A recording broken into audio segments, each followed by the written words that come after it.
సిరికి పతి అయిన శ్రీనివాసుడు అప్పు ఎందుకు చేయాల్సి వచ్చింది? తిరుమల వెంకన్న ఎప్పుడు ఎలా అప్పుగా తీసుకున్నాడు? కుబేరుడికి రాసిచ్చిన అప్పు పత్రం ఇప్పుడు ఎక్కడుంది? శ్రీనివాసుడు తీసుకున్న అప్పుకు సాక్షులుగా ఎవరు వ్యవహరించారు? కుబేరుని అప్పు తీరుస్తానన్న లక్ష్మీదేవి మాటలను శ్రీనివాసుడు ఎందుకు అంగీకరించలేదు? ఇంతకీ కుబేరుడికి శ్రీనివాసుడు వడ్డీ చెల్లిస్తున్నాడా? తిరుమల శ్రీనివాసుడు వడ్డీ కాసులవాడు. తాను చేసిన అప్పుకు వడ్డీని తన భక్తుల నుంచి వసూలు చేస్తున్న దీన బాంధవుడు. కలియుగంలో మానవుల బాధలను నివృత్తి చేస్తూ వారి నుంచి ముడుపులను స్వీకరిస్తున్నాడు. ధన కనక రాశులతో కోట్లకు పడగలెత్తాడు.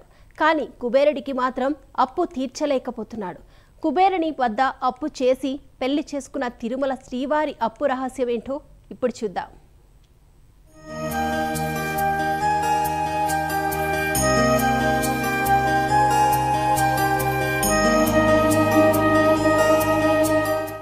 భక్తులను కటాక్షించే తిరుమల శ్రీనివాసుడు ఒకప్పుడు అష్టకష్టాలు పడ్డాడు. లక్ష్మీదేవి వదిలి వెళ్లడంతో నిలువ నీడలేక అల్లాడిపోయాడు. ఆకలి దప్పులతో అలమటించాడు. తన హృదయ లక్ష్మి దూరం కావడంతో భూలోకానికి వచ్చి అనేక బాధలు అనుభవించాడు. లక్ష్మి ఎడబాటుతో మానవుల చేత దెబ్బలు తిన్నాడు. పుట్టలో దాగి క్షుద్బాధకు గురయ్యాడు. బ్రహ్మ మహేశ్వరులు గోవుల రూపంలో వచ్చి శ్రీహరికి ఆకలి దప్పులు తీరిస్తే వరాహస్వామి నిలువ నీడను కల్పించాడు. కుబేరుడు అప్పిచ్చి మరీ పెళ్లి చేశాడు. ఇలా తిరుమల శ్రీనివాసుడు బాధలు పడటానికి కారణమేంటి? లక్ష్మీదేవిని వక్షస్థలంలో నిలుపుకున్న శ్రీనివాసుడు అష్టకష్టాలు ఎందుకు పడాల్సి వచ్చింది? దీనంతటికీ కారణం లక్ష్మీదేవి తన వద్ద లేకపోవడమే. లక్ష్మీ కటాక్షం లేకపోతే దారిద్ర్య దేవత దరిచేరుతుందంటారు. శ్రీనివాసుని విషయంలోనూ అదే జరిగింది. తిరుమల శ్రీనివాసుడికి లక్ష్మీదేవి దూరం కావడంతోనే ఆయన అష్టకష్టాలు పడాల్సి వచ్చింది.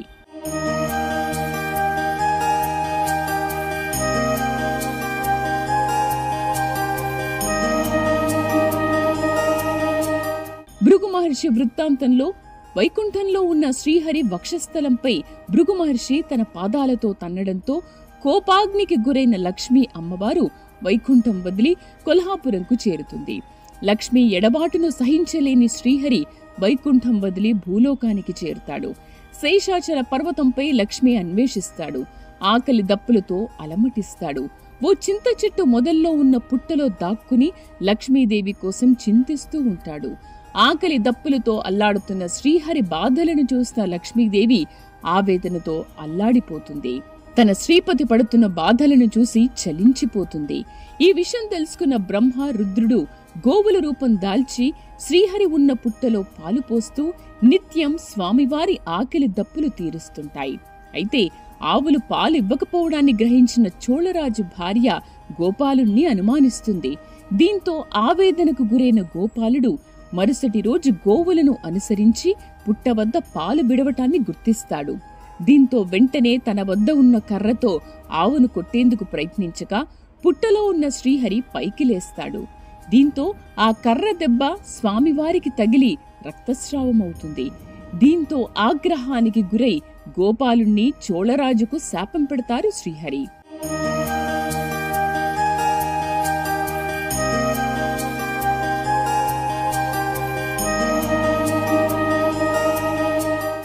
అయితే కొంతకాలానికి శేషాచలంపై ఉన్న వరాహస్వామి పుట్టలో ఉన్న శ్రీహరిని చూస్తాడు.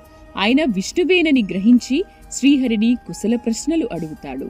దీంతో శ్రీహరి తన దైన్యాన్ని వరాహస్వామికి వివరిస్తాడు. శేషాచలం కొండల్లో ఉండేందుకు నిలువ నీడివ్వాలని వరాహస్వామిని కోరుతాడు. దీంతో వరాహస్వామి అందుకు ఏమిస్తావని శ్రీనివాసుని ప్రశ్నిస్తాడు. ఇప్పుడు తన వద్ద ఏమీ లేదని, ధన కనక రాశులు ఇవ్వడానికి లక్ష్మీదేవి కూడా దూరమైందని చెప్పుకొస్తాడు. అయితే కలియుగంలో తాను శ్రీనివాసుడిగా భక్తుల నుంచి పూజలందుకుంటానని, బదులుగా ఆ సమయంలో తొలి పూజ, తొలి నివేదన వరాహస్వామికే చెందేలా చేస్తానని శ్రీనివాసుడు వరాహస్వామికి మాటిస్తాడు. ఆ మాట ప్రకారమే నేటికి తిరుమలలో వెంకటేశ్వర స్వామి కంటే ముందే తొలి పూజ, తొలి నివేదన వరాహస్వామికి అయిన తర్వాతే స్వామివారు స్వీకరిస్తున్నారు. తొలి పూజ, తొలి నివేదనకు సంతసించిన వరాహస్వామివారు శ్రీనివాసుని తన ఆశ్రమానికి తీసుకుని వెళతాడు.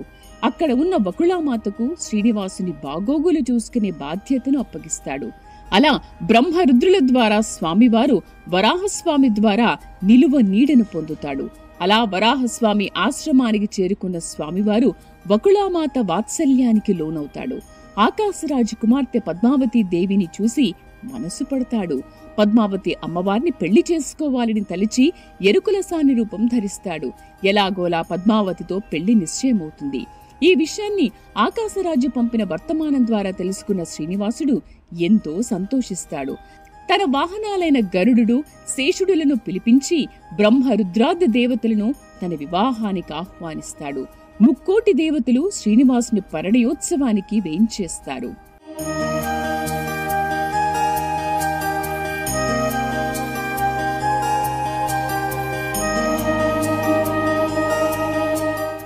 అయితే తిరుమల శ్రీనివాసుడికి ఎక్కడో దిగులు పట్టుకుంటుంది. లక్ష్మి అన్వేషణ కోసం వచ్చిన తాను ఇలా పద్మావతీదేవిని పెళ్లి చేసుకుంటూ ఉండడంతో ఆయన దుఃఖిస్తాడు. తన హృదయ లక్ష్మి లేకుండా పద్మావతీదేవిని పరిణయమాడనని భీష్మించు కూర్చుంటాడు. దీంతో సూర్యుడు కొల్హాపురం చేరి లక్ష్మీ అమ్మవారిని వెంటబెట్టి శేషాచలానికి తీసుకొస్తాడు. లక్ష్మీ రాకతో సంతోషించిన తిరుమలనాథుడు లక్ష్మీదేవితో రహస్యంగా మంతనాలు సాగించి తాను చెప్పాల్సిన రహస్యాలు చెప్పి పద్మావతి పరిణయానికి అనుమతివ్వాలని లక్ష్మీదేవిని కోరతాడు. ఒకవేళ అనుమతి ఇవ్వకపోతే పద్మావతిని పెళ్లాడనని చెబుతాడు. దానికి లక్ష్మీదేవి బదులు చెప్పక అనుమతిస్తుంది. ఆ తర్వాత మంగళ స్నానాలు చేయించి తిరుమల శ్రీనివాసుని పెళ్లి కొడుకుగా ముస్తాబు చేస్తాడు. బ్రహ్మాది దేవతలతో పాటు శ్రీనివాస కళ్యాణ మహోత్సవానికి ఎందరెందరో తరలివస్తారు.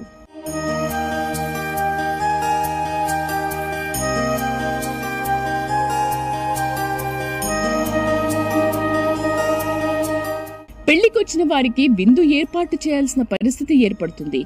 దీంతో ఆవేదనకు గురైన తిరుమల శ్రీనివాసుడు బాధను వరాహస్వామికి వివరిస్తాడు. ఎలాగో పెళ్లికి లక్ష్మీదేవి వచ్చింది కాబట్టి ఆమెనే అప్పడగవలసిందిగా వరాహస్వామి సూచిస్తాడు. లక్ష్మిని అప్పడగడం సమంజసం కాదని భావించిన తిరుమల శ్రీనివాసుడు కుబేరుణ్ణి అప్పివ్వాల్సిందిగా కోరతాడు. శ్రీనివాసుని మాటలు విన్న కుబేరుడు వడ్డీ లేకుండా అప్పిస్తానని చెబుతాడు. అందుకు తిరుమల శ్రీనివాసుడు అంగీకరించాడు. చివరకు అప్పుపత్రం రాసిస్తే అప్పుగా ధనమిస్తానని చెప్పుకొస్తాడు కుబేరుడు. దీంతో తిరుమల శ్రీనివాసుడు అప్పుపత్రాన్ని రాసిస్తాడు. విలంబనామ సంవత్సరం వైశాఖ మాసం శుక్లపక్షం సప్తమి రోజున తన వివాహ నిమిత్తం రామముద్రలు కలిగిన 14 లక్షల నిష్కాలను అప్పుగా తీసుకుంటున్నట్టు అప్పుపత్రం రాస్తాడు శ్రీనివాసుడు. అందుకు సాక్షులుగా బ్రహ్మ శివుడితో పాటు రావి చెట్టును సాక్ష్యంగా పెడతాడు తిరుమల వెంకన్న. అలాగే ప్రతి ఏటా వడ్డీ చెల్లిస్తూనే కలియుగాంతానికి అప్పు తీరుస్తానని తిరుమల శ్రీనివాసుడు అప్పుపత్రం రాసిస్తాడు. వడ్డీ కింద 100 నిష్కాలకు 1 నిష్కాను ఇస్తానని కూడా తిరుమల శ్రీనివాసుడు వడ్డీని కూడా అందులో పొందుపరుస్తాడు. అలా అప్పుపత్రం తీసుకున్న కుబేరుడు తిరుమల శ్రీనివాసునికి 14 లక్షల నిష్కాలను అప్పుగా ఇస్తాడు. ఆ ధనంతో శ్రీనివాసుడు తన పెళ్లి తంతును పూర్తి చేస్తాడు. అయితే ఇప్పటికీ తిరుమల శ్రీనివాసుడు రాసిచ్చిన అప్పుపత్రం తిరుమలలో ఉంది. తిరుమల క్షేత్రానికి యజమాని అయిన వరాహస్వామి సన్నిధిలో తామ్ర శాసన రూపంలో ఉంది. ఆ అప్పుపత్రం వరాహస్వామి చేతిలో కనిపిస్తూ ఉంటుంది. అలా అప్పు చేసిన తిరుమల శ్రీనివాసుడు పద్మావతి దేవిని పరిణయమాడతాడు. తిరుమల క్షేత్రానికి చేరుకున్న పద్మావతి సమేత శ్రీనివాసుడు లక్ష్మీదేవి కోసం మళ్లీ చింతిస్తాడు. తన వేదనను పద్మావతి దేవికి వివరించి ఆమె అనుమతితో మళ్లీ లక్ష్మీ అన్వేషణకు బయలుదేరుతాడు. 22 సంవత్సరాల పాటు తపస్సు చేసిన శ్రీనివాసుణ్ణి కపిల మహాముని మాటల ద్వారా తెలుసుకున్న మహాలక్ష్మి అమ్మవారు శ్రీనివాసుని వక్షస్థలంపై చేరుతుంది. అక్కడి నుంచి ఇద్దరు తిరుమలకు చేరుతారు. అలా లక్ష్మీదేవిని వక్షస్థలంపై అలంకరించుకున్న తిరుమల శ్రీవారు తన అప్పు గురించి లక్ష్మీదేవికి వివరిస్తాడు. దీంతో కుబేరుడి అప్పు తాను తీరుస్తానని లక్ష్మీ అమ్మవారు చెప్పినా అందుకు శ్రీనివాసుడు సంతసించడు. కలియుగంలో మానవులకు స్వార్థం ఎక్కువగా ఉంటుందని, అందుకే వారికి లక్ష్మీదేవి ధనం ఇవ్వాలని కోరుతాడు. మానవుల బాధలు తీరుస్తూ మానవుల నుంచి ధనాన్ని తాను ఆకర్షిస్తానని చెప్పుకొస్తాడు తిరుమల శ్రీనివాసుడు. మనుషులు దాన ధర్మాలు చెయ్యరు, అలాగే లోభగుణం కలిగి ఉంటారు కాబట్టి వారికి ధనం ఇవ్వనని లక్ష్మీదేవి చెబుతారు. అందుకు శ్రీనివాసుడు జనులు పాపాలు చేసినా రోగాల పాలై తనను తలుచుకుంటారు. వారికి నేను స్వప్నంలో సాక్షాత్కరించి వారి చేత ముడుపులు కట్టిస్తానని చెప్పుకొస్తాడు. ఆ ముడుపులనే కానుకలుగా స్వీకరించి కుబేరుడి అప్పు తీరుస్తానంటాడు శ్రీనివాసుడు. అందుకు సంతసించిన లక్ష్మీ అమ్మవారు భక్తులకు ధనమిస్తానని మాటిస్తారు. అలా స్వామివారు చెప్పిన విధంగానే తిరుమల శ్రీనివాసుడు వడ్డీ కాసులవాడిగా మారి భక్తుల నుంచి కానుకలను స్వీకరిస్తున్నాడు. ఆ కానుకలనే కుబేరుడి అప్పు తీర్చేందుకు వినియోగించబోతున్నాడు.